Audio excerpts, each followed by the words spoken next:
So, a fresh new week has arrived, and here on this channel, that means one thing and one thing only. Every week I post an episode of this series we do called Your Take Not Mine, where I turn to you, the viewers, to give me your hottest NBA takes of the week, based on what's going on at the time, and I then choose my favorite submissions and discuss them in a video. This week, the NBA Summer League came to an end, while some very important free agency news also broke, so we definitely have plenty to discuss. In order to submit your takes, I make a community post on either the day of or the day before the video, similar to the one that you see on your screen now, so if you want a chance to be featured in a future episode, be sure to stay on the lookout for that. Before we start though, it turns out a good amount of you watching right now aren't even subscribed to the channel, so if you enjoy the content, consider hitting the subscribe button, as not only does it help out a ton, but also very much appreciated. Now with that being said, let's begin.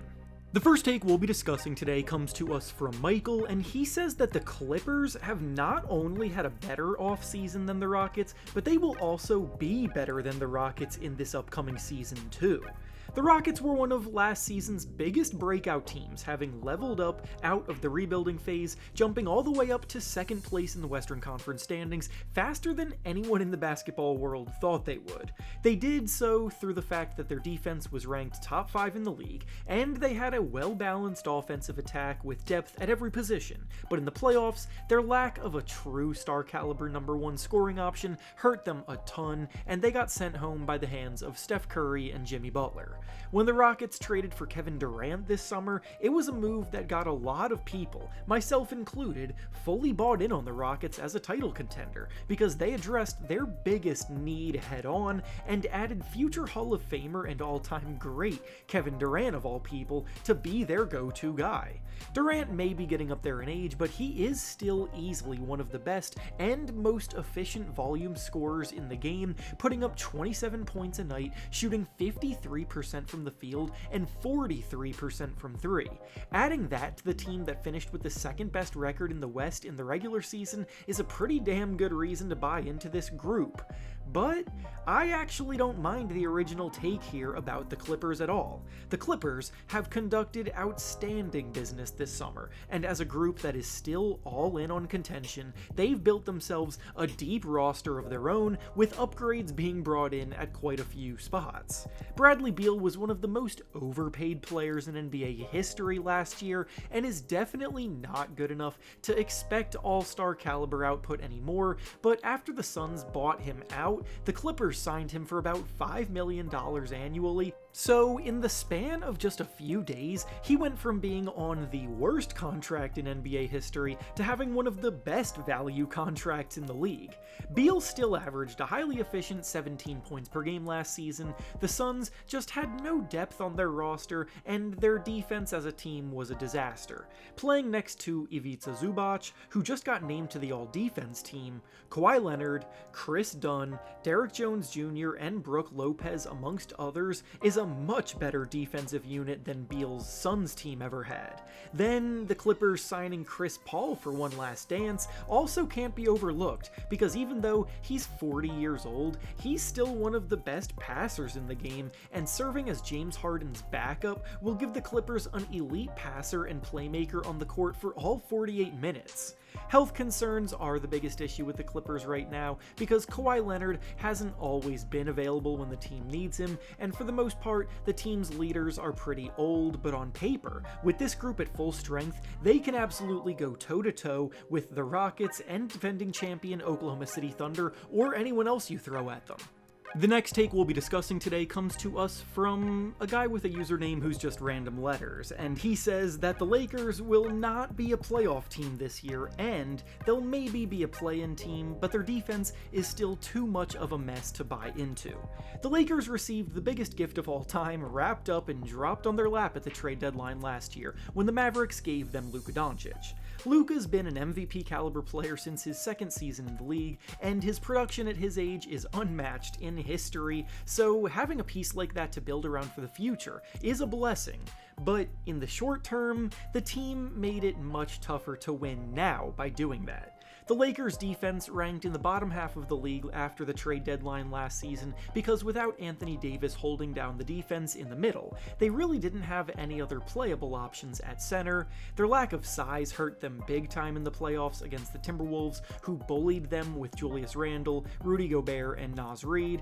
and their backcourt is also made up of subpar defenders, which only makes matters worse. The Lakers may have finished in third place in the Western Conference last season, but the difference between third place and the play-in tournament teams was only separated by 2 games in the standings. So their cushion wasn't exactly by much, and with so many teams around them getting aggressive this offseason, the original take here definitely has a point. LA is by no means a lock for the playoffs in this upcoming season as currently constructed, because so many things are difficult to buy into that need to go right for them to repeat that kind of standing. DeAndre Ayton was brought in to address their need at center, and while he is objectively talented, he's also been one of the laziest and least motivated players in the NBA over the last few seasons. LeBron James and his camp are currently hinting at a change of scenery, so we aren't even 100% sure that LeBron will be a Laker for much longer. Marcus Smart was their other big free agency acquisition, but he's only managed to play 54 games over the last 2 seasons combined due to injury,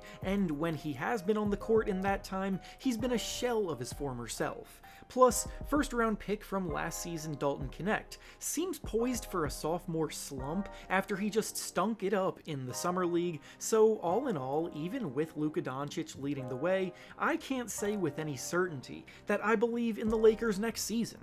And finally, the last take we'll be discussing today comes to us from Lorenz, and he says that the Atlanta Hawks are legit contenders if Kristaps Porzingis can return to form this season. I'm not sure enough people realize just how wide open the Eastern Conference is going to be this year. The Boston Celtics are down for the count without Jason Tatum, and after having trading Porzingis and Jrue Holiday away, plus the Pacers are no longer in the mix after Tyrese Halliburton's injury and Miles Turner's departure. The Cavaliers and Knicks are 2 teams everyone expects to battle it out at the top of the conference, but they're not the only ones with a roster that can compete. Atlanta have sneakily been having one of the better off seasons in the entire NBA, and even though they're another team that definitely need to prove they can stay healthy before being crowned as anything, they're still a team with a loaded roster on paper. Trae Young has been desperate to play on a winning team again ever since he led the Hawks to the conference finals in 2021,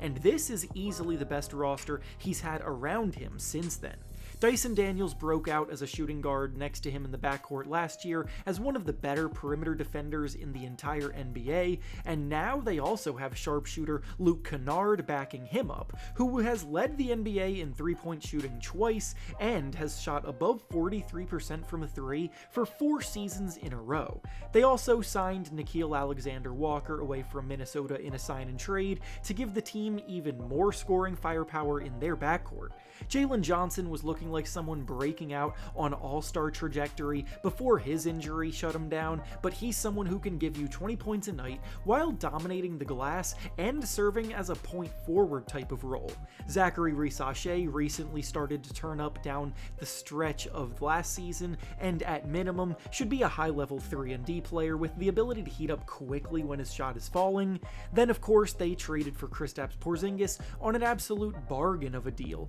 which is due to the fact that Porzingis' health issues hampered him at the end of last year. He's been dealing with an illness that nobody really seems to have the full details of, and I'd be lying if I said that wasn't concerning, but for the price that the Hawks got him at, it's a worthwhile swing to take every time. If Porzingis can return to form, he's a shot-blocking, elite, 7'3" player who can shoot the ball well, score 20 points a night, and could run a deadly 2-man game with Trae Young and get even more open looks than he's ever seen off of the playmaking skills of Trae running the show. The Hawks have successfully put together a team that can mask Trae Young's deficiencies as a defender. They've got a legit scoring firepower around him, and there's size and versatility at every other position. So even though they still need to prove that their main players can stay healthy and that they can all put it together on the court at once, I think their ceiling is as high as anyone's in the Eastern Conference. And with that being said, that's all I have for you today. Make sure to like the video, subscribe to the channel, and comment down below what you think about the takes we discussed. Thanks for watching, and I'll see you all next time.